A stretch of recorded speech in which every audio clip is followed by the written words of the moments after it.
Melanin Reigns. And today we'll have with us Kariz Marcel. And so it's been a long time, man, and I just want to thank you, personally, coming on to our podcast on the first episode of the Talk podcast, man. That means a big deal to me.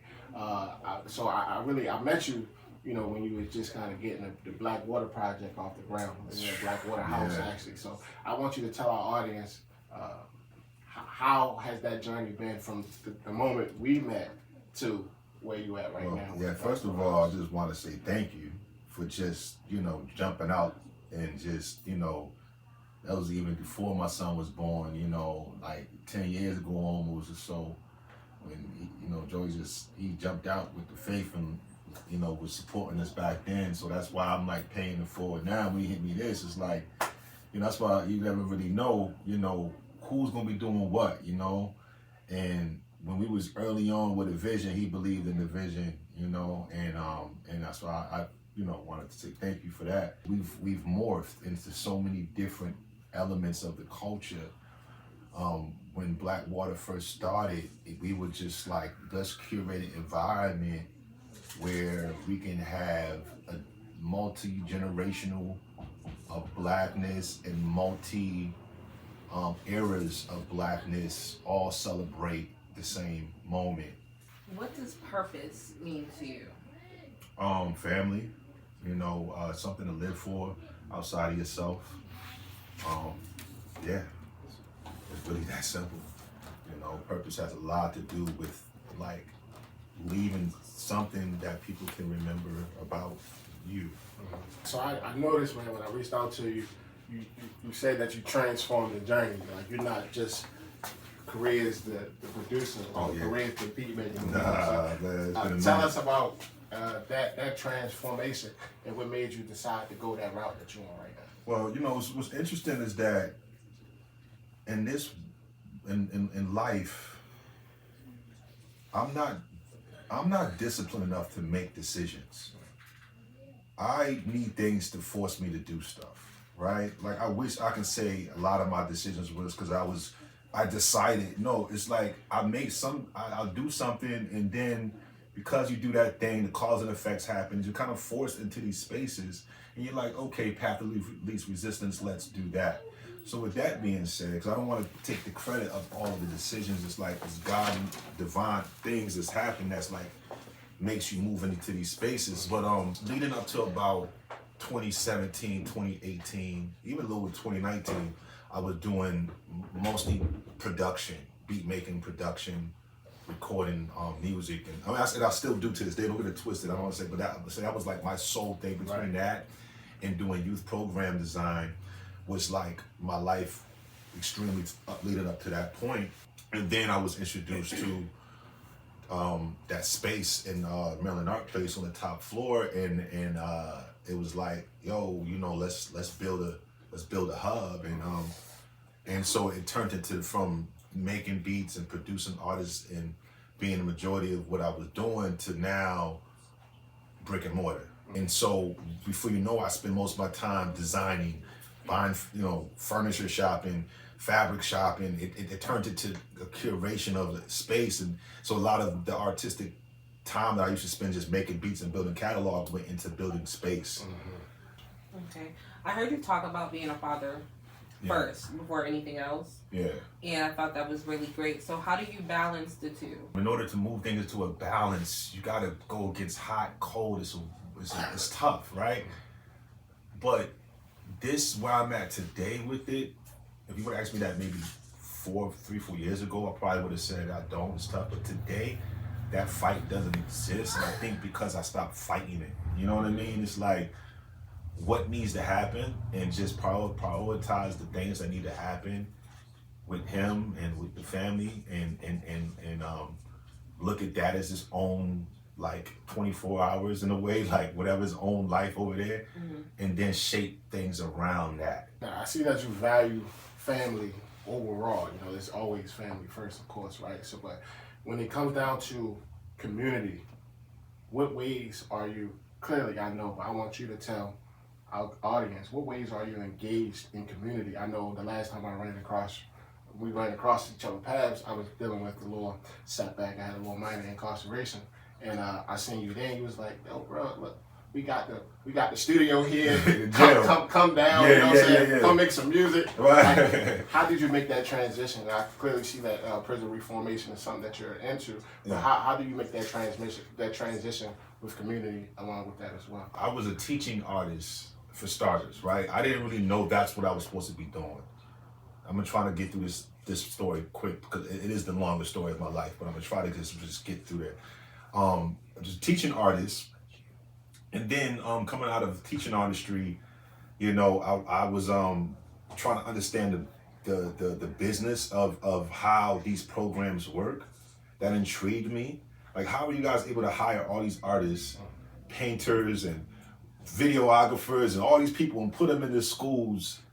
And that just intrigued me, right? And then also the work itself, working with the youth at that time and recording music and producing songs with youth, but then trying to understand how can we scale this idea?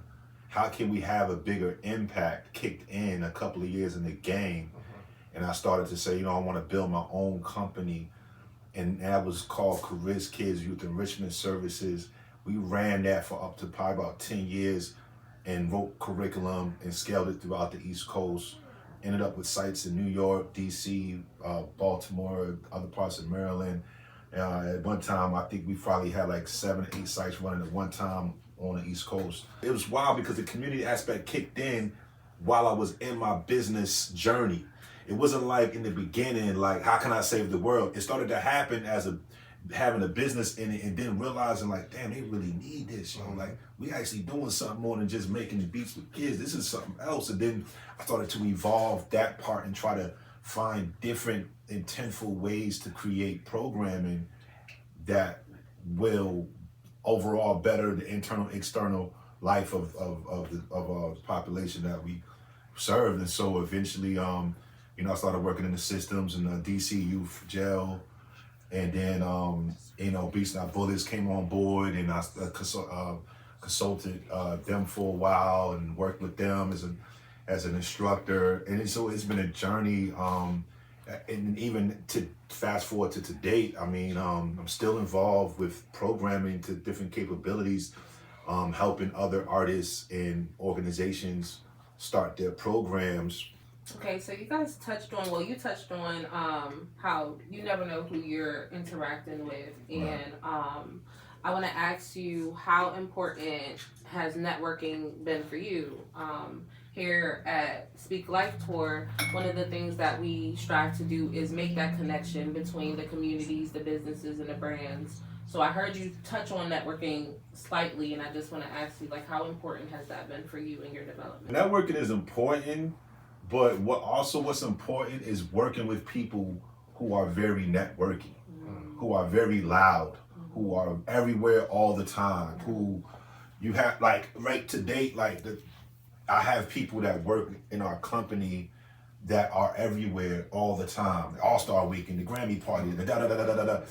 And because they love that networking thing. I'm not too big on it personally, but that's where my weakness is, but that's also why I have these people around me, these partnerships that I have. I just make sure that's around, and you know, and work with people who have like enough of a name and a reputation, where as though we don't have to like network as much. It comes to us.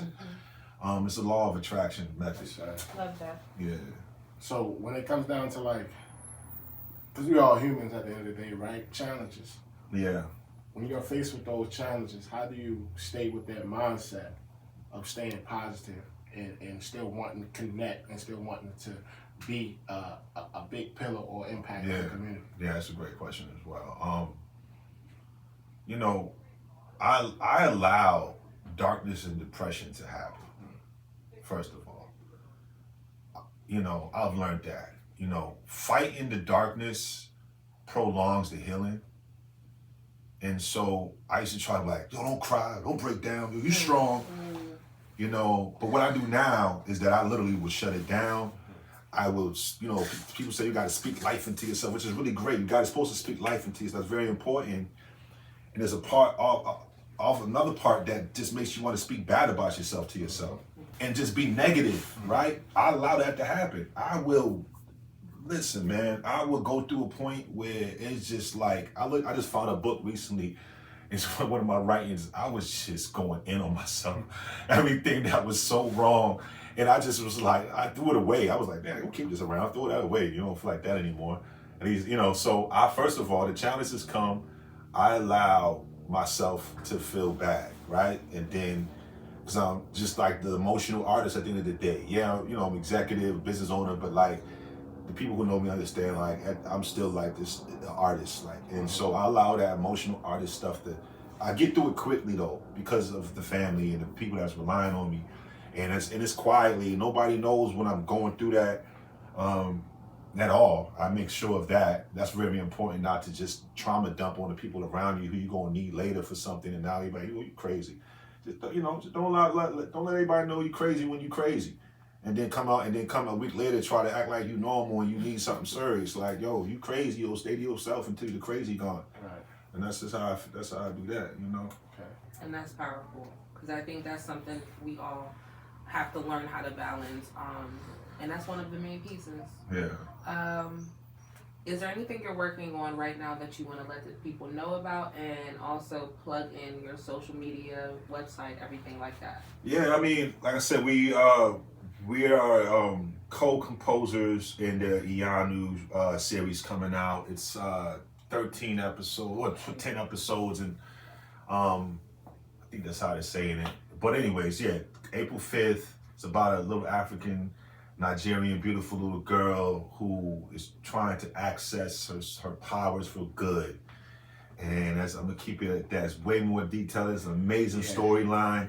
I definitely saw that. I saw a little snippet of, like, it was like a kind of like an introduction to it. And Yeah. I can't lie, the snippet is definitely something. Yeah, it's a trailer. It's been a ball working on that with the team, and scoring, and also being able to, like, bring on Baltimore musicians and hire them to be on the big screen, which was very important. I'm like, all these years I've been trying to use my program to bridge the gap between industry and I said, damn, when I started to focus on the business, I actually was doing that. You know what I mean? So now it's like, okay, let's create the opportunities. And so that's been dope seeing, these different musicians come in, and playing with a lot of traditional African instrumentation. So when you watch the film, you hear a lot of drumming, you'll hear a lot of traditional African music. A lot of it was tracked at Blackwater, and so we're heavily involved in some of that work that you'll be hearing coming out. So that's really what's going on. Everything else is just stuff that, like, is not really worth talking about just yet. I mean, there's some albums and stuff coming out that I got production on. There's some dope projects coming out, there. Continue doing the work in New York City with the music therapy program with Graf. And, one thing I'm not afraid to say that I am working on that is in the process of the artwork getting done is a children's book that I wrote. I'm putting that out there. I normally won't even, like, put those things out there, but, like, because I'm, like, trying to get the artwork done. I'm like, come on. Y'all here to hear it what first. I mean? But I haven't told anybody that yet, actually. But I had several revisions of this book. And it's a hip hop sci-fi about this little 5th grader that's like a bully, and this kid is like, his music has changed his life, and he gets transported to a different time in hip hop culture and learns something about himself and makes it out of there. So I want to get this book done, and but yeah, that's what's going on. I mean, I'm not as active on social media. I'm busy doing the work, but if you want to follow, you could come on, follow it, Kariz Marcel, on Instagram. I might post something here and there, I'm not the best at that part of the game, but we're doing the work though. We paying the bills, so. Hey, so that wraps up our episode series with Kariz Marcel. Again, I am your co-host, RUDEBOY artist, alongside RUDEBOY. This is Melanin Reigns, Yes, and yes. per usual, you can find us at Speak Life Tour And thank you so much for coming today, Kariz. It was a nice. I don't think I've ever met you in person, Right, but right. I know your work. Okay, so okay. It was nice to have you today, and thank you for coming on. Oh, thank you. Yes, thank sir. you. All right. Thank you. All right.